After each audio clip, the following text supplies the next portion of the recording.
Hello everyone, नमस्ते, अस्सलाम वालेकुम, सत श्री अकाल। मैं हूं रोहित और आपका अपने यूट्यूब चैनल वे टू ज्ञानशाली में स्वागत करता हूं। आज हम चर्चा करेंगे एनटीए द्वारा कंडक्ट कराए गए net GRF pol science paper की अनऑफिशियल आंसर की पर। याद रहे, अनऑफिशियल आंसर की है। जो ये भी आपको ध्यान रखना है, ये सेकंड शिफ्ट वाला पेपर है जो 3 से 6 बजे के बीच हुआ। ठीक है, सेकंड शिफ्ट वाला, फर्स्ट शिफ्ट वाला नहीं है। फर्स्ट शिफ्ट के हमें क्वेश्चन ज़्यादा पता नहीं चल पाए, मगर जो सेकंड शिफ्ट वाला पेपर है उसमें हमें 50 से ज़्यादा क्वेश्चंस पता चल पाए हैं। उनके आंसर हम आपको प्रोवाइड कराने की कोशिश करेंगे। और ध्यान रहे, जो क्वेश्चंस हमें मिल पाए हैं आपसे ही हमें मिल पाए हैं जो पेपर देने गए थे।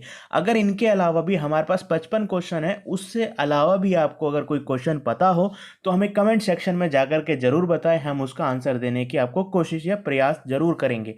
और ये भी ध्यान रहे, हम थोड़ा सा एनालिसिस करें, तो एनालिसिस करके देखें इस पूरे पेपर को तो क्या निकल कर के आया है। यहाँ इस पूरे पेपर में केवल पब्लिक एडमिनिस्ट्रेशन और इंटरनेशनल रिलेशन के बहुत सारे क्वेश्चन हैं। ठीक है, इंटरनेशनल रिलेशन और पब्लिक एडमिनिस्ट्रेशन, याद रखना ये वाली 2 फील्ड से ज़्यादा क्वेश्चन आए हैं।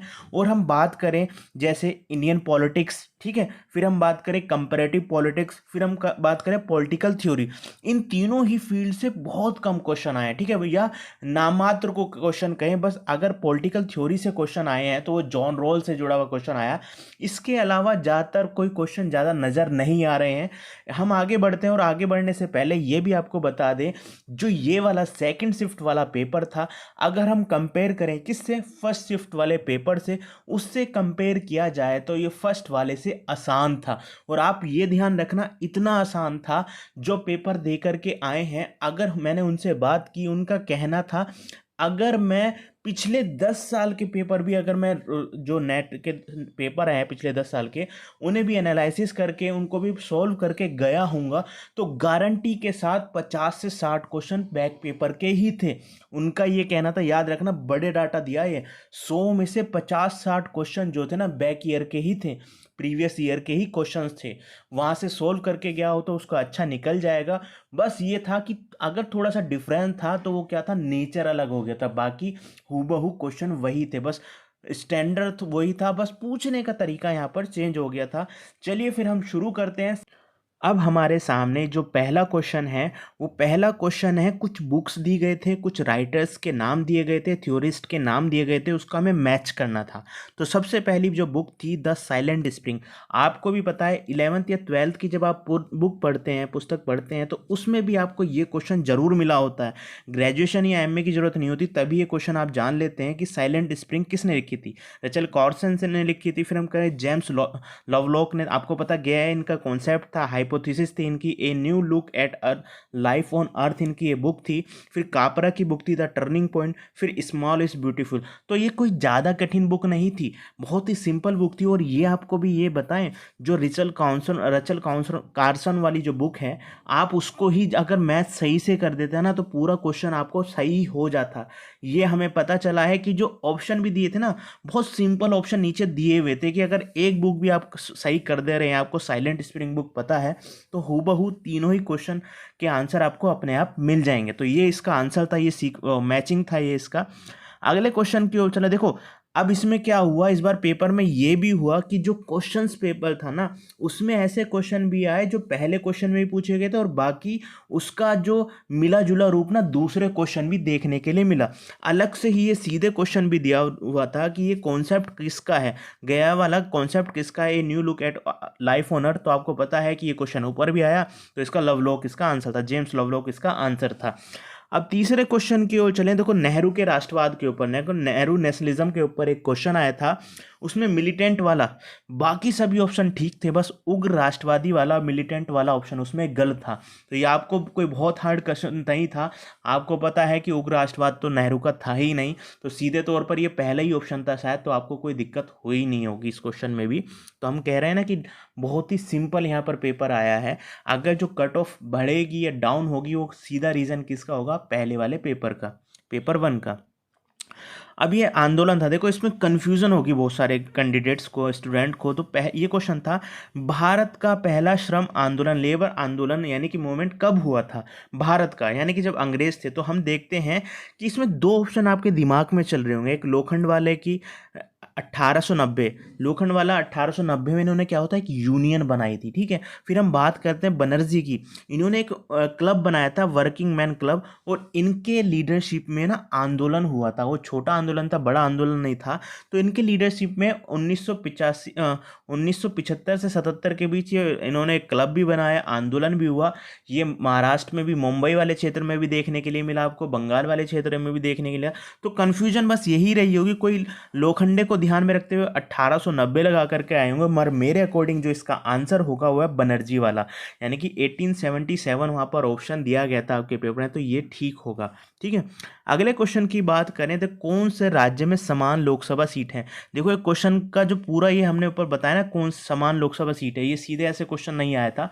क्वेश्चन शायद इस तरीके था यहाँ पर कि कौन से राज्य मैच कर रहे हैं लोकसभा के हिसाब से, ऐसे क्वेश्चन था।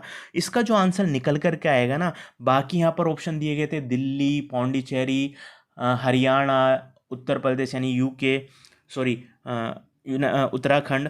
तो मगर जो हम देखें, ध्यान से देखें, तो इसमें ऑप्शन था त्रिपुरा, गोवा, अरुणाचल प्रदेश। इन तीनों ही राज्यों में दो दो सीटें हैं किसकी, लोकसभा की। तो इसके अकॉर्डिंग ये ऑप्शन यहाँ पर आपका ठीक हुआ होगा। ये क्वेश्चन भी कोई बहुत हार्ड नहीं था अगर आप लोकसभा सीटें देख करके गए होंगे। देखो और ऊपर के ऑप्शन भी आप देखेंगे ना, तो कोई हार्ड नहीं थे। दिल्ली के साथ दे रखा था उत्तराखंड या पौंडीचेरी या अंडमान निकोबार, तो वहाँ लोकसभा सीट। तो इस तरीके से आपको पता है दिल्ली में 7 सीटें हैं। तो ये भी आपको ना कोई ज़्यादा हार्ड ऑप्शन देखने के लिए नहीं मिल रहे थे, ABCD में से ऑप्शन चुनना था। तो ये सीधे पता चल रहा था त्रिपुरा, गोवा, अरुणाचल प्रदेश ही होगा, अगर थोड़ा सा भी ध्यान लगाया होगा था। अभी फिड्यूशियरी ट्रस्ट कॉन्सेप्ट किसने दिया। देखो ये ट्रस्ट वाला कॉन्सेप्ट अगर दिया है तो आप देखते हैं सोशल कॉन्ट्रैक्ट वाले थ्योरिस्ट थे, यानी कि फिलोसफर थे, हॉब्स, लॉक, मिल। एक ऑप्शन हमें नहीं पता कौन सा आया था ऑप्शन, मगर इन तीनों में से ही इसका आंसर है जॉन लॉक, ठीक है। हॉब्स के बाद आए जॉन लॉक, उन्होंने इस ट्रस्ट की बात की थी। कहीं बार आपको डाउट होगा हॉब्स, मगर हमारे अकॉर्डिंग इसका आंसर जो होगा वो है जॉन लॉक, ठीक है। अब 7वें क्वेश्चन की ओर चलें। देखो ये भी बहुत सिंपल क्वेश्चन था, जयप्रकाश नारायण की प्रिज्म जो उनकी बुक थी उसके ऊपर भी आया था, प्रिजनरी वाली। जयप्रकाश नारायण का एक जो इसमें एक ऑप्शन था ना, बाकी सभी सही थे, बस इसमें ये था कि क्या जयप्रकाश नारायण राजनीतिक केंद्रीकरण यानी कि पॉलिटिकल सेंट्रलाइजेशन की बात करते हैं, केंद्रीकरण की बात करते हैं, नहीं। वहाँ पर था कि केंद्रीकरण की बात करते हैं, पक्का समर्थन करते हैं, मगर ऐसा नहीं है। ये तो विकेंद्रीकरण, डिसेंट्रलाइजेशन की बात करते हैं। इसमें बस एक ऑप्शन गलत था, वो था राजनीतिक केंद्रीकरण का ये समर्थन नहीं करते हैं, और वहाँ पर दिया गया था कि समर्थन करते हैं, ठीक है। अगला था कि देखो ये करंट से भी जुड़ा हुआ है और पिछले क्वेश्चन भी है, जो पहले समय में घटनाएं हुई हैं, और ये क्वेश्चन भी आपको देखने के लिए मिलेगा प्रीवियस ईयर के क्वेश्चन पेपर में भी। तो देखो काला पानी कहाँ का विवाद है, किससे हमारा नेपाल से विवाद है, उत्तराखंड से, उत्तराखंड हमारा राज्य है उससे जुड़ा हुआ ये विवाद है, ठीक है। नेपाल इसका आंसर होगा, मैचिंग करना था यहाँ पर। बगलिहार परियोजना कहाँ पर है। देखो चिनाब नदी पर ये बन रही है, और इसका विवाद हमारा जम्मू कश्मीर राज्य और साथ ही साथ जो पाकिस्तान है उससे जुड़ा हुआ ये विवाद है। तो ये पाकिस्तान इसका आंसर होगा। भूमि समझौता आपको पता ही है, लैंड एग्रीमेंट किसके बीच हुआ था, प्रधानमंत्री नेहरू के बीच, या हम देखते हैं इंदिरा के बीच भी होता। मगर जो लेटेस्ट वाला देखें तो हम क्या कहते हैं उसे, हमने ट्रांसफ़र की थी ना एक ज़मीन, याद नहीं आ रहा है मुझे, बांग्लादेश की जो शेख हसीना थी और भारत के प्रधानमंत्री मोदी जी गए थे, और साथ ही साथ आप देखने के लिए मिलता है कि ममता भी गई थी। तो इसका बांग्लादेश होगा। गलवान घाटी का मुद्दा देखो करंट से ही जुड़ा हुआ है, हालांकि चलता रहता है विवाद, तो चीन से जुड़ा हुआ। तो ये मैचिंग भी आपने सही करी है, कोई बहुत टफ नहीं थी मैचिंग। अब ये था पोस्ट मॉडर्निस्ट रिलेटेड जो थे, कौन कौन से थिंकर आपको यहाँ लगते हैं। देखो यहाँ पर सीधे पहले तो रोल्स को आप गलत करेंगे, रोल्स हो ही नहीं सकता। लियो स्ट्रॉट नहीं हो सकते क्योंकि फिलोसफर थे ये, किस पर, फिलोसफी की बात करते थे, पॉलिटिकल थ्योरी फिलोसफी की बात करते थे, तो ये नहीं होगा। दर्शन शास्त्र की बात करते थे, तो लियोटार्ड और फूकोल्ट यहाँ पर पोस्ट मॉडर्निज्म थिंकर थे। तो ये भी कोई टफ क्वेश्चन नहीं था। पोस्ट मॉडर्निज्म की थ्योरी आपको देखने के लिए मिलती है, दरीदा, लियोटार्ड, फूकोल्ट। तो इसमें कोई टफ क्वेश्चन ये भी आपके सामने नहीं था। अब हमने ये भी आप देख रहे हैं कि पेपर इतना सिंपल था, हमने 3 लोगों से क्वेश्चन पूछे हैं बस, और 3 लोगों को क्वेश्चन को 55 से 60 के बीच उन्हें याद है कि ये क्वेश्चन आए थे। हालांकि किसी को कम याद था, किसी को ज़्यादा याद था, क्योंकि सीधे सीधे क्वेश्चन पूछे हुए थे, सिंपल क्वेश्चन पूछे हुए थे, इतना कोई टफ सेकंड शिफ्ट वाला नहीं था। फर्स्ट शिफ्ट वाला थोड़ा सा हार्ड था कंपेरिजन किया जाए तो दोनों के बीच। अब देखो यहाँ पर समितियाँ, कमेटी पूछी थी, उसमें कमेटियों का सीक्वेंस बताना था, कौन सी कमेटी कब बनी थी। अगर आप सीधे देखें ना तो वहाँ पर भी ये कहा उन्होंने, जो हम कैंडिडेट से पूछा, तो एक कमेटी भी आंख बंद करके आप एक कमेटी देख लेना, या सतीश चंद्र समिति वाली कमेटी जो थी 1989 में आई थी, तो ये क्या थी, यूपीएस से जुड़ी हुई थी, बस इसे देख लेते ना। उसने कहा कि मैंने को ना गोरेवाला और आयगर में कन्फ्यूजन थी, बस मैंने एक ऑप्शन देखा सतीश चंद्र समिति, तो वो क्या था, सबसे लास्ट में दे रखा था, तो इसका आंसर यही होगा। ये पूरा सीक्वेंस था। एआरसी आपको पता, फर्स्ट एआरसी 1966 में आई है, आयगर समिति है 49 में आई है, गोरेवाला 51 में आई है। अब ये था, देखो इसमें 4 ऑप्शन थे, हमें 2 का ही पता है, उन्हें याद नहीं है 2 ऑप्शन कौन थे। सर्किट विवाद आपको पता है कि सर्किट विवाद है गुजरात में, कच्छ की खाड़ी के आसपास वाला विवाद होता है, पाकिस्तान के साथ है। दहाग्राम विवाद बांग्लादेश के साथ है। बाकी चीन के साथ भी कोई विवाद था, वो लिखा या नहीं है, उन्हें याद नहीं था। बाकी आपका ये क्वेश्चन ठीक जरूर हुआ होगा। अब 12वें क्वेश्चन की ओर चलें। बहुत ही सिंपल क्वेश्चन था, प्रीवियस ईयर में भी आप देखते हैं इस क्वेश्चन को, प्रीवियस पेपर्स में भी देखने के लिए मिलता है कि गैर पारस्परिक रियायतें विदेशी नीति भारत, ये किसके साथ जुड़ा हुआ है? ये हमारे पड़ोसी देशों के साथ जुड़ा हुआ है। और ये किसने दिया है? गुजराल डॉक्ट्रिन था, और वहाँ पर ऑप्शन थे आपके सामने मनमोहन और नरसिम्हा राव, ये ऑप्शन थे। तो आपको पता गुजराल डॉक्ट्रिन ये था, नरसिम्हा राव नहीं था। फिर प्लेटो की बुक्स, देखो यहाँ ना सिंपल ही क्वेश्चन था, ठीक है। अब बस थोड़ा सा डाउट किसको क्या होगा, ओपोलॉजी में हुआ होगा और स्टेटमेंट और लॉज में हुआ होगा, ठीक है। हम बताते हैं, ओपोलॉजी एक डायलॉग थी, ये बुक नहीं थी, डायलॉग थी, संवाद था। तो ओपोलॉजी सबसे पहले इन्होंने लिखी थी, सीक्वेंस के हिसाब से देखें, रिपब्लिक उसके बाद लिखी, जो सबसे फेमस बुक है प्लेटो की, फिर स्टेटमेंट। सबसे ज़्यादा दिक्कत यहाँ पर कैंडिडेट्स को ये भी होगी स्टेटमेंट और लॉज। देखो नियोमी, नियोमी ही कहते हैं शायद लॉस को, इसको फिर लॉस बाद में इंग्लिश में हम कहते हैं, नियोमी कहा जाता है इस बुक को। तो लॉस जो बुक थी, ये नियोमी बुक थी, सबसे एंड वाली बुक थी प्लेटो की। तो यहाँ पर अगर है ना थोड़ा सा आप जरूर रुके होंगे क्वेश्चन पे, आपको दिक्कत हुई होगी स्टेटमेंट और लॉज में ज़्यादा, ओपोलॉजी में भी कोई ज़्यादा दिक्कत नहीं हुई होगी। तो ये इसका सीक्वेंस था। अब ये भी बहुत सिंपल क्वेश्चन था, देखो आपको अमेंडमेंट का बस ईयर मैच करना था, ईयर। 15वां अमेंडमेंट कब हुआ? संविधान संशोधन 1963। 42वां तो आप जानते ही हैं, 44वां आप जानते हैं। अगर ये 2 भी जानते हैं तो इजीली आपका ये क्वेश्चन हो जाता, 76 और 78 में हुए थे, ठीक है। अब क्वेश्चन नंबर 15 की ओर चलें। देखो यहाँ पर मुझे थोड़ा सा डाउट है, ठीक है। ये क्या है, इसने कहा था कौन से देश में जुडिशियल रिव्यू नहीं है, न्यायिक पुनराविलोकन नहीं है। तो जुडिशियल रिव्यू किसमें नहीं है? भारत में तो देखने के लिए मिलता है, यूएस से तो इसका जड़ है जहाँ से निकल करके आया। यूके और स्विट्जरलैंड में थोड़ा सा दिक्कत है। यूके में देखते हैं हम अलिखित संविधान है, और स्विट्जरलैंड, तो ये दोनों में ही आप कन्फ्यूजन रहे होंगे, थोड़ा ठहर के इसे सोचा होगा। मेरे को भी यहाँ डाउट है, अगर मैं जाऊँगा तो यहाँ पर यूके के साथ जाऊँगा कि यूके में जुडिशियल रिव्यू शायद नहीं है, ठीक है। वहाँ पर सारी जो क्या क्या है, वहाँ की संसद ही सबसे सुप्रीम है, सारे डिसीजन वो ही लेती है, तो वहाँ पर न्यायपालिका को इस तरीके का अधिकार वहाँ पर नहीं है, ठीक है। तो मेरे अकॉर्डिंग ये यूके हो सकता है, इसका स्विट्जरलैंड भी हो। वहाँ की डेमोक्रेसी एक अलग तरीके की पॉपुलर डेमोक्रेसी, संप्रभु जनता है वहाँ पर, वो रूसो वाली डेमोक्रेसी वहाँ पर देखने के लिए मिलती है। तो डाउट स्विट्जरलैंड हो सकता है, मगर मेरे अकॉर्डिंग जो लग रहा है मुझे, यूके इसका आंसर होना चाहिए, यूनाइटेड किंगडम। अब देखो बहुत सिंपल था ये, देखो आप अगर पढ़ते हैं ना, जब पढ़ के गए होंगे, ना भी पढ़ के गए होंगे ना, अगर बाई चांस पढ़ के नहीं जा पाए होंगे, तो ये इतनी सिंपल पूछा था कि फ्रेडरिक टेलर की बुक्स का नाम बताइए। Soft management, art of cutting metal, principle of scientific management, तीनों आपको पता ही है, ठीक है। कंस्ट्रक्टिव कन्फ्लिक्ट, ये पीटर की बुक थी, तो आपको बस एक बताना था, बहुत सिंपल क्वेश्चन था यहाँ पर। कंस्ट्रक्टिव कन्फ्लिक्ट टेलर की बुक नहीं है, पीटर फैनन की शायद बुक है, पीटर नाम याद नहीं आ रहा है मुझे, उनकी ये बुक है, ठीक है। कन्फ्यूजियस चाइनीज फिलोसफर की बुक्सों के नाम आए थे, उसमें बताना था कौन सी नहीं है। एक नहीं थी, उनको याद नहीं है वो कौन सी नहीं वाली थी, बाकी आप सभी कन्फ्यूजर की बुक का नाम तो जानते हो, चाइनीज फिलोसफर थे ये, तो हमें इनके ऑप्शन याद नहीं है। कि ऑप्शन क्या आए थे। अब ये था संयुक्त राष्ट्र संघ में, यूएन में पर्यावरण को लेकर पहला सम्मेलन कब हुआ। देखो तो पूरी दुनिया में जब पर्यावरण को लेकर के जनता जागी थी, पूरा विश्व जागा था, ग्लोबल स्तर पर पर्यावरण की, इन्वायरमेंट की बात होने लगी, तो वो स्टॉकहोम सम्मेलन था जो 1972 में हुआ था। आपको पता है 1972 में सबसे पहले स्टॉकहोम में यूएन के अंडर में एक सम्मेलन होता है। वहाँ पर उसके बाद ही भारत में भी बहुत सारे परिवर्तन आए, पर्यावरण दिवस पूरे वर्ल्ड में मनाया जाने लगा। ठीक है, इस तरीके का ये क्वेश्चन था। अब ये था सिस्टम थ्योरी। एक और इसमें था, हमें 3 ऑप्शन पता है, शायद केनेथ वोल्टेज थे, पता नहीं, वोल्टेज नहीं थे, याद नहीं आ रहा है। यहाँ पर 4 ऑप्शन उन्होंने बताए थे मगर मुझे 3 याद है, बस ये आपको ये बताना था सिस्टम थ्योरी से जुड़े हुए कौन नहीं है। यहाँ पर देखें कार्ल ड्यूस नहीं है, बाकी ये दोनों मैनिंग हैं, कैप्लन हैं, एक और थे वो भी हैं, मगर यहाँ पे कार्ल ड्यूस को है कम्युनिकेशन थ्योरी से जुड़े हुए थिंकर या थ्योरिस्ट हैं, ठीक है, इंटरनेशनल रिलेशन के। अब अगला क्वेश्चन है new social movement related to. देखो ये भी कोई टफ क्वेश्चन नहीं था, इसमें पूछा गया न्यू सोशल मूवमेंट कौन सी क्लास से जुड़ा हुआ है। देखो ये new form of middle class, नए मध्यम वर्ग से ही जुड़ा हुआ है न्यू सोशल मूवमेंट। ठीक है, अगले क्वेश्चन की ओर चलें। देखो बहुत सिंपल क्वेश्चन था, सरकार चेंज होती है तो सरकार के साथ जुड़े जुड़े क्वेश्चन भी आते हैं। अभिनव भारत किसने लिखी थी, अभिनव भारत किसका था या ग्रुप किसने बनाया था। ये अभिनव भारत था सावरकर का, वीर सावरकर का था। इसका आंसर बहुत सिंपल था ये भी। पंचशील समझौता किसके बीच हुआ था, शायद एक क्वेश्चन का नेचर अलग था, बस ये पूछा था। हमें ये याद है कि पंचशील समझौता किस देश के साथ हुआ था या किस देश के साथ पहली बार हुआ था, तो ये था इसका आंसर चीन। ठीक है, 1954 में हुआ था, आपको याद होगा।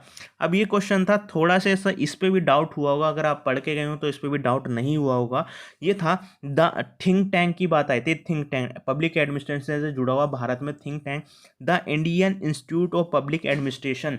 आपको बस कन्फ्यूजन हुई होगी, वहाँ पर ईयर दिए गए थे 1953, 52, 51, 54, तो इसका राइट आंसर था 1954 में ये फॉर्म किया था, बनाया गया था, किसके द्वारा, जवाहरलाल नेहरू के द्वारा इनका इनाग्रेशन किया गया था। मगर इसका जो अनुशंसा रिकमेंडेशन दी थी वो पॉल एपलवी ने दी थी, एपलवी की जो समिति थी उस कमेटी ने दी थी, जो 1953 में बनी थी।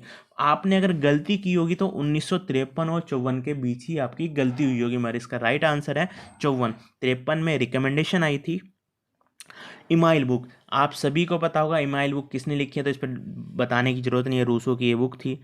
फंडामेंटल फॉर ऑल, ठीक है, फंडामेंटल राइट्स, एक क्वेश्चन था फंडामेंटल राइट्स जो सभी को मिले हैं, चाहे वो नागरिक। देखो इस क्वेश्चन का नेचर जो था, एक्चुअल में क्वेश्चन क्या था मुझे याद नहीं, उन्हें भी याद नहीं, मगर ये था, उन्हें ये था कि इसमें शायद ये पूछा गया था कि विदेशियों को कौन कौन से नहीं है, क्या ये था कि केवल जो भारतीयों को कुछ मौलिक अधिकार प्राप्त है। तो आपको बस ये याद रखना था कि आर्टिकल 15, 16, 19, 29, 30 आपको याद ही होगा, 15, 16, 29, 19, 29, 30 ये किसको, केवल ये भारतीय नागरिकों को ही प्राप्त है।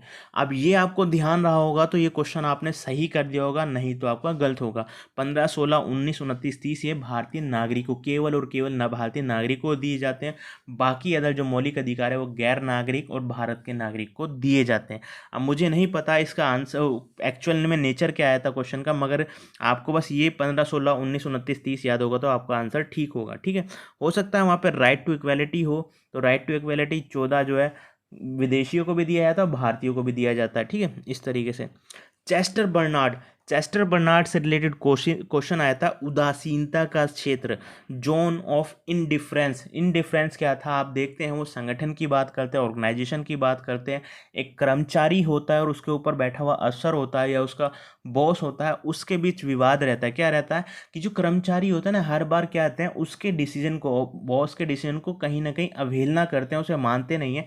तो उसके बीच ही रिलेशन की बात थी, जहाँ पर वो कहता है कि यहाँ पर जो कर्मचारी हैं उसके डिसीजन को मानने से मना कर देते हैं। ये इसके रिलेटेड क्वेश्चन था, 4 ऑप्शन थे, तो आपने अपने आप ठीक लाया होगा। एक्चुअल में इसका जो स्टेटमेंट है वो याद नहीं है हमें।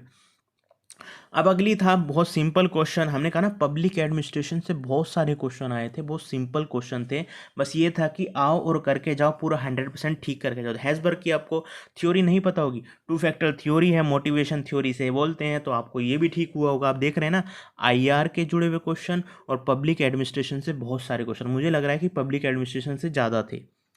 अब ये था who among the following has dubbed Marxism as a totalitarians. Totalitarians कौन कहता है, यानी कि सर्वाधिकारवादी कौन कहता है किसको, मार्क्सिस्ट थ्योरी को, मार्क्सिस्ट डॉक्ट्रिन को।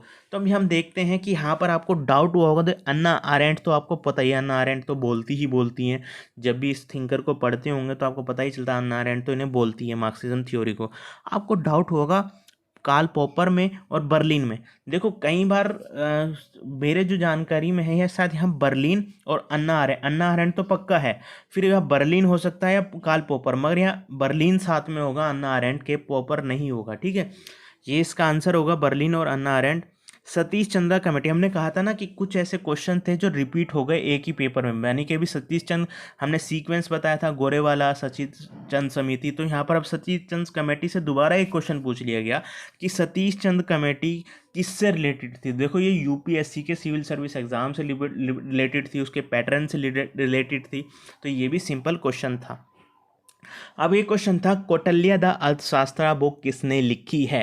देखो शायद 1905 में लिखी गई थी, जो इन्होंने उनके काम को खोजा था, तो फिर इसे उन्होंने पूरा अच्छे से लिख करके हमारे सामने दिया था, कौटिल्य के विचारों को, उनकी फिलोसफी को, उनके दर्शन को, उनकी थ्योरी को। तो ये थे श्याम शास्त्री थे, आपको पता ही है। 31वां क्वेश्चन था, ये भी रिपीटेड क्वेश्चन था, बहुत सिंपल क्वेश्चन था, आपको इधर उधर नहीं देखना था, सीधे आंसर यहाँ पर लगाना था। सत्ता बंदूक की नली से निकलती है, आपको पता माओ ने ये दिया था, चीन के माओ ने। अब ये था पब्लिक एडमिनिस्ट्रेशन का इवोल्यूशन, यानी कि जो उसका विकास क्रम था ना, उसके 5 स्टेजेस थे या फेज थे, कैसे कैसे पब्लिक एडमिनिस्ट्रेशन का विकास हुआ है। तो आपको पता है पहला चरण कौन सा था, पॉलिटिक्स, यानी कि राजनीति और साथ ही साथ प्रशासन को अलग किया जाए, द्विभाग किया जाए। ठीक है, फिर दूसरा था बहुत सारी इसमें प्रिंसिपल आए, सिद्धांत आए, चाहे वो टेलर हो, हम देखते हैं हेनरी फोयल हो, उन सब के सिद्धांत इस फेज में हम पढ़ने को देखने के लिए मिलते हैं। फिर तीसरा चरण आया एरा ऑफ चैलेंजेस, जब यहाँ पर चैलेंज मिलने लग गया था पब्लिक एडमिनिस्ट्रेशन को। फिर चौथा देखें क्राइसिस ऑफ आइडेंटिटी, इस आइडेंटिटी की यहाँ पर संकट इनके सामने आ गया था, तब यहाँ पर साइमन जैसे लोग निकल करके आते हैं, उन्होंने अपनी थ्योरी यहाँ पर रखी, चेस्टर बर्नार्ड जैसे लोग आने लगते हैं यहाँ पर। फिर पांचवा देखें, जो पांचवा बेसिकली थर्ड वर्ल्ड कंट्रीज से जुड़ा हुआ था। ठीक है, पूरे वर्ल्ड में पब्लिक एडमिनिस्ट्रेशन की बात होने लगी थी, तो ये पब्लिक पॉलिसी पर्सपेक्टिव से जुड़ा हुआ था। ये सीक्वेंस था, इसका बस सीक्वेंस आपको लगाना था, ये पांचों इसके सीक्वेंस है। ठीक है, अब क्वेश्चन नंबर 33 की 33 की ओर चलें, ये भी सिंपल क्वेश्चन था, imperialism the highest state of capitalism, ये ग्रेजुएशन में ही आप पढ़ लेते हैं, ना कि एमए में, तो ये भी आपको लेनिन ने लिखी थी ये बुक। अब माउंटबेटन प्लान और एक अगला क्वेश्चन है कैबिनेट मिशन। देखो इन माउंटबेटन प्लान और कैबिनेट मिशन पर क्वेश्चन आए थे। कैबिनेट मिशन हम जैसे जान लें कि ये किससे था, संविधान सभा का निर्माण होना है, कॉन्स्टिट्यूशन के लिए इलेक्शन होना है, संविधान सभा बनेगी, कॉन्स्टिट्यूशन हम फॉर्म करेंगे। ठीक है, वैसे ही माउंटबेटन प्लान भारत में आज़ादी के लिए आया था, 1947 की हम बात करें तो ये क्या थे, हमें इसके ऑप्शन नहीं पता है, मगर हमने जब पूछा तो उन्होंने यही कहा कि इसके जो आंसर है ना वो कुछ ज़्यादा टफ नहीं थे, आप सिंपल ही जान सकते हैं कि कैबिनेट मिशन किससे आया था, वहाँ लिखा हुआ था, और माउंटबेटन प्लान। ये देखें कि अगर कोई थोड़ा सा टफ क्वेश्चन भी रहा ना तो उसके आंसर इतने, यानी कि ऑप्शन इतने सरल रख दिए गए, तो हमें ज़्यादा उसमें दिक्कत हुई नहीं। इस तरीके से बहुत सिंपल पेपर था सेकेंड फेज वाला, यानी कि सेकेंड शिफ्ट वाला। 36वें क्वेश्चन की बात करें, 36वें क्वेश्चन की बात करें, देखो ये इस सीक्वेंस से क्वेश्चन नहीं आए थे, आगे पीछे क्वेश्चन थे, वो तो हमने जिससे पूछा वो ऐड करते गए। विल किमलिका की डिमांड किसके लिए थी, देखो मल्टी कल्चरलिज्म से जुड़ी हुई डिमांड थी, और वो कल्चर राइट्स की बात करती, सांस्कृतिक राइट्स की बात करती थी, व्यक्तियों के सांस्कृतिक अधिकारों की बात करती, तो इसमें यहाँ कल्चरल राइट्स राइट ऑप्शन था, वहाँ पे सोशल राइट्स अलग ऑप्शन भी थे, हमारे यहाँ पर कल्चर वाला ठीक होगा। ठीक है, अब ये था पैट्रिक का न्यू पब्लिक मैनेजमेंट बताना था कि उसके न्यू पब्लिक मैनेजमेंट के क्या क्या घटक हैं। तो उस घटकों की बात करें तो वहाँ पर असहमति था, प्रतियोगिता था और प्रोत्साहन, इन तीनों की ये बात करते हैं, तो ये तीनों वाला ऑप्शन जो है ठीक होगा। अब ये था बीमस्टेक के मेंबर, देखो इतना भी कोई टफ नहीं था, बीमस्टेक के मेंबर पूछे थे, 4 ऑप्शन दिए थे, 2 ऑप्शन सब में थे, एक में था श्रीलंका और भारत, वो ठीक था, दूसरे में था म्यांमार और थाईलैंड, तो वो ठीक था, कहीं में चीन दे रखा था, किसी में पाकिस्तान, तो वो गलती होगा। तो यहाँ पर 4 मेंबर वहाँ बताए गए थे, जिसमें थाईलैंड, म्यांमार, श्रीलंका, इंडिया इसके मेंबर हैं, जो पेपर में आया था। अब इसमें था जो गांधी जी से जुड़े हुए उनका जीवन था, उनके आंदोलन थे, आज़ादी के आंदोलन थे, उसे सीक्वेंस से लगाना था। तो उसको जो हमें उन्होंने बताया कि हमें 3 तो याद है, उसमें चंपारण आपको पता 1917 में हुआ है, असहयोग आंदोलन 1920 में हुआ है, सविनय अवज्ञा 1930 में हुआ है। एक और ऑप्शन था, उन्हें याद नहीं रहा, मगर बहुत ही सिंपल था, अगर ये 3 आपको पता होंगे। हालांकि गांधी जी के हर एक आंदोलन के बारे में आप जानते ही हैं, तो वो भी आपको पता ही जरूर होगा। तो ये सीक्वेंस इस तरीके से लगाना था इसका। आप देख रहे हैं ना कितने सिंपल यहाँ पर क्वेश्चन निकल करके आ रहे हैं। देखो world system approach, world system approach का एक क्वेश्चन था, ये देखो पैसेज में आया था ये क्वेश्चन, 2 क्वेश्चन थे पैसेज में। तो वो वर्ल्ड सिस्टम थ्योरी थी, जिसे किसने दिया, इमैनुअल वॉलस्टीन ने। तो वहाँ पर पूछा गया था कि सेंटर और पेरिफेरल वाली जो थ्योरी है, केंद्र और परिधि वाली थ्योरी है वर्ल्ड सिस्टम अप्रोच में, वो किसने दी है, तो वहाँ पर इमैनुअल वॉलस्टीन उसका आंसर था। फिर अगले क्वेश्चन की बात करें तो अगला क्वेश्चन था इसी पैसेज में जुड़ा हुआ। वो कहते हैं कि इस पूरा जो इतिहास में जो क्या कहते हैं पिछड़ गए हैं राज्य, इस तरीके से क्वेश्चन था। तो किसके आधार पर, उन्होंने कहा है इमैनुअल वॉलस्टीन में उस पैसेज में भी दिया गया था, लेबर डिवीजन, यानी कि लेबर श्रम, जो श्रम विभाजन था पूरे इतिहास में, पूरी अंतर्राष्ट्रीय व्यवस्था में, वो इसका कारण था। तो इसके 2 ऑप्शन, जो पैसेज वाला क्वेश्चन था वो ये था, अगर आपको याद होगा, और दूसरा पे एक और पैसेज आया था, वो यूएन से रिलेटेड था कुछ पैसेज, मगर हमें वो याद नहीं है उसके ऑप्शन क्या थे, इसलिए हमने वहाँ पर यहाँ पर वो। अब 41वें क्वेश्चन की बात करें तो कार्ल पॉपर का क्वेश्चन था, क्रिटिसिज्म हिस्टोरिकिज्म, यानी कार्ल पॉपर आलोचना करते हैं इतिहासवाद की। ये किसके इतिहासवाद की आलोचना करते हैं, ये किसका, प्लेटो, और दूसरा ऑप्शन था वहाँ पर हीगल। ठीक है, हीगल, इन दोनों की आलोचना करते हैं। तो इसका राइट आंसर था प्लेटो और हेगल या हीगल। अगला क्वेश्चन था स्टेट सीक्वेंस बताना था। देखो स्टेट का सीक्वेंस बताना था, कौन सा स्टेट कब बना है, कौन से सन में बना है। सन वहाँ पर नहीं दिया गया था, ईयर वहाँ पर नहीं दिया गया था, बस आपको सीक्वेंस बताना था। हरियाणा सबसे पहले बना, आपको पता है। फिर यूके बना है, यूके के बाद आपको पता है कि झारखंड बना था, और यूके से पहले यहाँ पर छत्तीसगढ़ बना था, वो यहाँ पर ऑप्शन था नहीं। तो यूके, झारखंड, तेलंगाना, तेलंगाना सबसे बाद में बना है।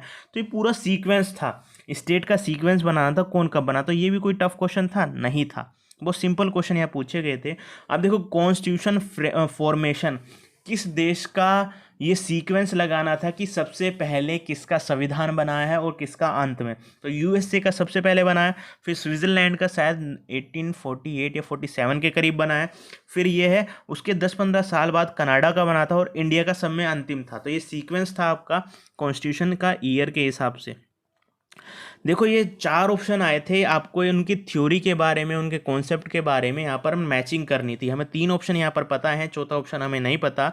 इसमें मॉस्लो का नीड्स वाला, उनकी आवश्यकताओं का सिद्धांत, हायरार्की जो पूछी जाती है, मॉस्लो आपको पता है, अब्राहम मॉस्लो, तो ये सीक्वेंस मिलाना था, मैचिंग करनी थी। दूसरा था टेलर का मेंटल रेवोल्यूशन, मानसिक क्रांति वो देते हैं मजदूरों में, उनके कर्मचारियों में, उनके प्रशासक ना कह जो मैनेजमेंट कर रहे हैं उनके बीच। फिर चेस्टर बर्नार्ड का पूछा गया था, इनकी बुक का नाम फंक्शन ऑफ एग्जीक्यूटिव। तो ये तीनों तो हमें पता है कि इसका बहुत सिंपल था, कोई ज़्यादा टफ नहीं था। ठीक है, एक ऑप्शन नहीं पता है, 3 भी पता होंगे, इसमें से 2 भी पता होंगे, तो आपने ये क्वेश्चन जरूर ठीक किया होगा। अब 45वां क्वेश्चन था, इसमें बुक दिए गए थे। देखो बुक हमें ये होता है कि हम जब नेट की तैयारी करते हैं ना, स्पेशली जब जीआरएफ की तैयारी करते हैं, तो गारंटीड जब मेरा 18 में जब मेरा नेट हुआ, जीआरएफ हुआ था, तो मैंने कम से कम 700-800 बुक के नाम याद किए थे, और उनके राइटर्स के नाम 700-800 बुक। कार्ल मार्क्स को और अम्बेडकर को ही पढ़ लेना, उनकी इतनी सारी बुक हैं। अम्बेडकर की इकलौते की बुक पढ़े ना, तो 26-27 बुक निकल करके आते हैं, या उससे भी ज़्यादा हो सकती हैं। तो कितना याद करने में टफ होता है। तो आप देख लें, उस समय 700 से 800 बुक याद की थी, और आपको डर रहता है कि इतनी बुक याद करने के बाद भी क्या वो बुक हम बता पाएंगे। तो ये हुआ। इस बार जो बुक्स भी पूछी गई ना, तो वो सिंपल थी। ठीक है, एडमंड बर्ग की बात करते हैं, तो आपको पता है वो फ्रांस के विचारों की आलोचना करते हैं कि एकदम से जो है चेंज सोसाइटी में नहीं आना चाहिए, जो विचार देखने के लिए मिलती हैं। Reflection on the revolution in France. ठीक है, फिर विंडिकेशन ऑफ राइट्स, किसके, वुमेन्स के राइट्स की बात करते हैं, वुल्स्टन क्राफ्ट इनकी माता कही जाती है अधिकारों की। ठीक है, कहे जाते हैं। ठीक है, वुल्सन क्राफ्ट, इसका मैचिंग लगाना था। फिर पोसेसिव इंडिविजुअलिज्म, तो इसका भी मैकरफेसन आपको पता था। तो इतना कोई टफ क्वेश्चन नहीं था मैचिंग के लिए भी, बुक्स के नाम को भी लिए भी। अब 46वें क्वेश्चन की हम यहाँ पर बात करें, जो 46वां क्वेश्चन था, हाँ, हार्थन प्रयोग की बात करती हॉथन जो एक्सपेरिमेंट थे अल्टन मायो के द्वारा आपको बताना था कौन कौन से एक्सपेरिमेंट इनसे जुड़े हुए हैं। देखो इसमें ना 3 बताए हुए थे, बैंक वाला, टेस्ट रूम वाला, रूम के अंदर फिर लाइट वाला जो है ना, ये तीनों तो थे, और एक इसमें ऑप्शन डाला हुआ था टेलर वाले, उसका जो एग्जाम्पल यहाँ पर दिया हुआ था। बस ये नहीं पता कि टेलर, फेडरिक टेलर के कौन सा ऑप्शन यहाँ दिया था। तो आपको देखते हैं इन तीनों में से ही आपको पता चल जाएगा कि इनका हार्थन प्रयोग था अल्टन मायो का, ये राइट ऑप्शन होगा। क्वेश्चन नंबर 47 की बात करें तो ये था, एक स्टेटमेंट आया था, पब्लिक एडमिनिस्ट्रेशन से ही जुड़ा हुआ एक क्वेश्चन था। आप देख रहे हैं ना, बार बार रिपीट करता हूँ, पब्लिक एडमिनिस्ट्रेशन के कितने सारे क्वेश्चन आए। हमने 55 क्वेश्चन आपको बता रहे हैं, 55 से ज़्यादा क्वेश्चन आपको बता रहे हैं, उसमें पब्लिक एडमिनिस्ट्रेशन के इतने सारे क्वेश्चन आ रहे हैं। ठीक है, तो स्टेटमेंट था, वो कहते हैं कि फॉलेट का, बस पहले यहाँ ध्यान रखना है, फॉलेट का ये, एमपी फॉलेट का ये स्टेटमेंट था, वो कहते हैं कि संगठन में ना हमेशा वाद विवाद चलता रहता है, उसे समाप्त किया जाना चाहिए।